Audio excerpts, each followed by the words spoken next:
भक्तों, हर हर महादेव। रामायण पाठ्यक्रम में आइए चौपाइयों का गायन करें, उनका भावार्थ समझें। पिछले भाग में हमने गाया कि प्रभु श्री रामचंद्र से माता जानकी वन जाने की अनुमति मांगती हैं और उन्हें प्रभु श्री रामचंद्र जी वन जाने की अनुमति प्रदान कर देते हैं। इसके बाद लक्ष्मण कुमार उनसे वन जाने की अनुमति मांगते हैं और लक्ष्मण कुमार ने कहा कि आप ही सब कुछ मेरे हैं, माता पिता भाई बंधु सब कुछ हैं। इसके बाद प्रभु श्री रामचंद्र लक्ष्मण को भी वन जाने के लिए आज्ञा देते हैं और कहते हैं कि जाओ अपनी माता से अनुमति लेके आओ और शीघ्र वन को चलें। लक्ष्मण कुमार अपनी माता से अनुमति मांगने आते हैं तो माता उन्हें कैकेयी को दोष देती हैं और लक्ष्मण कुमार यह समझ नहीं पाते कि माता से कैसे कहें। माता वन जाने के लिए कहेंगी या कहीं ये तो नहीं कह देंगी कि तुम घर पर ही रह जाओ। आइए आगे क्रम में हम चौपाइयों गायन करें, उनका भावार्थ समझें। धीरज धर्यो कुअवसर जानी, सहज सुहृद बोली मृदुबानी। तात तुम्हारी मातु वैदेही, पिता राम सब भांति सनेही।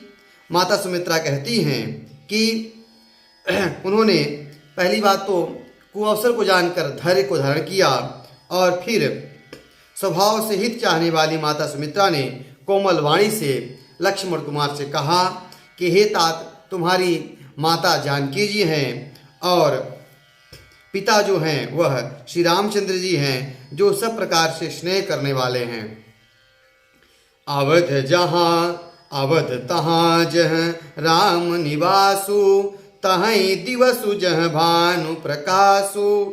जो पैसीय राम बन जाही, अवध तुम्हार काजु कछु नाही। माता कौशल्या लक्ष्मण कुमार को समझाती हुई कहती हैं कि जहाँ प्रभु श्री रामचंद्र जी रहें वही अयोध्या नगरी है और जहाँ दिन हो, जहाँ सूर्य का उदय होता है वही दिन होता है। नहीं, सूर्योदय की अवस्था जहाँ नहीं होती वहाँ पर रात्रि हो जाती है।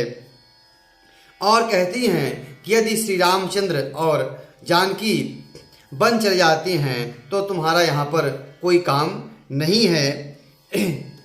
गुरु पे तु मातु बंधु सुर साई, सही है सकल प्राण की नाई। राम प्राण प्रिय जीवन जी के, स्वार्थ रहित सत सखा सब ही के। माता को सुमित्रा लक्ष्मण कुमार को समझाती हैं कि गुरु, पिता, माता, भाई, देवता और स्वामी, इनकी सेवा प्राण के समान करनी चाहिए। फिर रामचंद्र जी तो प्राणों के भी प्यारे हैं, हृदय के भी जीवन हैं और सबके स्वार्थ रहित सखा भी हैं। पूजनीय प्रिय परम चाहते, सब मानी हैं राम के नाते। असजिय जानी संग वन जाहूं, लेहूं तातु जग जीवन लाहू। जगत में जहाँ तक पूजनीय और परम प्रिय लोग हैं वे सब राम जी के नाते ही पूजनीय और मानने योग्य हैं। हृदय में ऐसा जानकर हे तात, लक्ष्मण कुमार से माता कहती हैं कि हे तात, तुम उनके साथ में जाओ और अपने जीवन का उत्तम लाभ उठाओ। भूरि भाग भाजन भयहूँ, मोहि समेत बलि जाओ। जो तुम्हारे मन छाड़ छलू, कीन्ह राम पद ठाऊं। माता कहती हैं कि मैं बलिहारी जाती हूँ। हे पुत्र, मेरे समेत तुम बड़े ही सौभाग्य के पात्र हुए जो तुम्हारे चित्त ने छल छोड़कर श्री रामचंद्र जी चरणों में स्थान प्राप्त किया।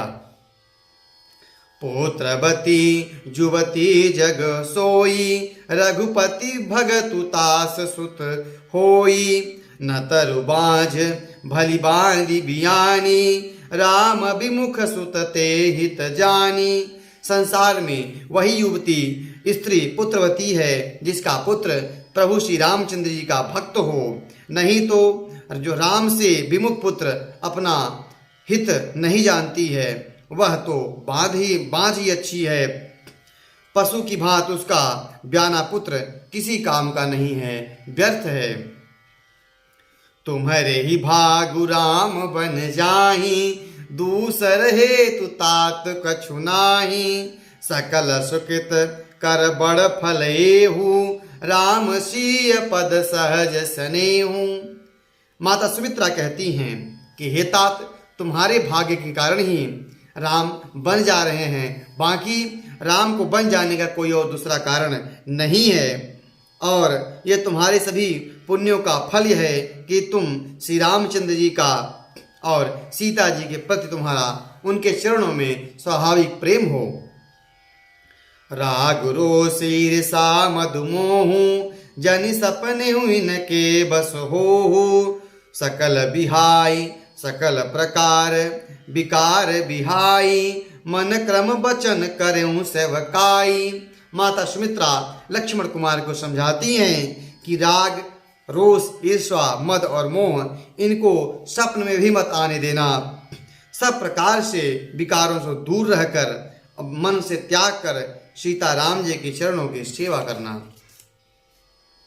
तुम कहूँ सब बन भांति सुपासु, संग पितु मातु राम सिय जासु। जहि न राम बन लहहि कलेसु, सुत सोई करे हुई हई उपदेशु।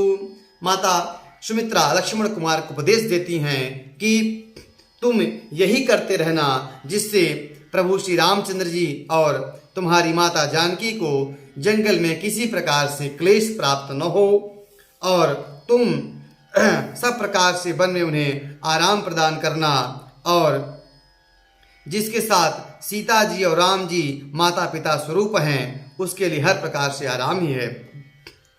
उपदेश यह जहि तात तुम्हारे राम सिय, सुख पावही पितु मातु प्रिय परिवार, पुर सुख सुरति बन बिसरावही। तुलसी प्रभु ही सिख देई आयसु, दीन पुनियाशिष दई। रति हो अविरल अमर सिय, रघुवीर पद नित नित नई। हे तात, मेरा यही उपदेश है कि तुम वन में तुम्हारे कारण श्री रामचंद्र जी और सीता जी सुख पावे, और माता पिता प्रिय परिवार तथा नगर के सुखों की तुमको याद न आए। सीता तुलसीदास जी कहते हैं कि सुमित्रा जी ने इस प्रकार हमारे प्रभु लक्ष्मण जी को शिक्षा देकर और वन जाने की आज्ञा दे दी। फिर उन्होंने आशीर्वाद दिया कि श्री रामचंद्र जी और श्री सीता जी के चरणों में तुम्हारा निरंतर प्रेम नित्य प्रतिनित बढ़ता रहे। मातु चरण सिरुनाई, चले तुरत संकृत हृदय। बारुग विषय तुराई, मनहु भाग भृगुबाशुवर। माता पिता के चरणों में सिर नवाकर हृदय से डरते हुए लक्ष्मण जी तुरंत इस तरह चले कि जैसे सौभाग्यवश कोई हिरन कठिन फंदे से छूटकर भाग निकला हो। गए लखन जह जान की नाथू, भे मन मुदित पाए प्रिय साथू। बंदी राम सिय चरण सुहाए, चले संग निप मंदिर आए। बाबा गोस्वामी तुलसीदास जी कहते हैं कि जैसे हिरन का कोई बच्चा शेर की जबड़े से छूटकर भागता है, वैसे लक्ष्मण कुमार अयोध्या से निकल जाना चाहते हैं। प्रभु श्री रामचंद्र के साथ वह भी जंगल में जाना चाहते हैं, और माता से आज्ञा पाने के बाद उन्हें ऐसा अनुभूति हुई, उन्हें ऐसा आनंद प्राप्त हुआ जैसे कोई उन्हें फंदे से आज़ाद कर दिया हो। इसके बाद लक्ष्मण कुमार जी वहाँ चले गए जिस मंदिर में माता जानकी और प्रभु श्री रामचंद्र थे। प्रिय का साथ पाकर वह बड़े प्रसन्न हुए। श्री रामचंद्र जी और सीता जी के सुंदर चरणों की वंदना कर वह राजभवन में आए। कहीं परस्पर पुर नर नारी, भली बनाई विधि बात बिगारी। तन के समन दुख बदन मलीने, विकल मनहु माखी मधु छीने। नगर के स्त्री पुरुष आपस में कह रहे हैं कि विधाता ने खूब बनाकर बात बिगाड़ दी। उनके शरीर दुबले, मन दुखी और मुख उदास हो रहे हैं।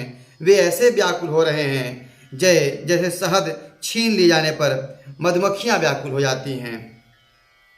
करमी जहि सिर धोनी पछिताही, जन बिनु पंख बिहग कुलाही। भाई बड़े भीप भई बड़ी भीड़ भूप दरबारा, बरनि न जाई विषादु अपारा। सब हाथ मल रहे हैं और सिर धून कर, सिर पीट पीट कर पछता रहे हैं, मानो बिना पंख के पक्षी व्याकुल हो रहा हो।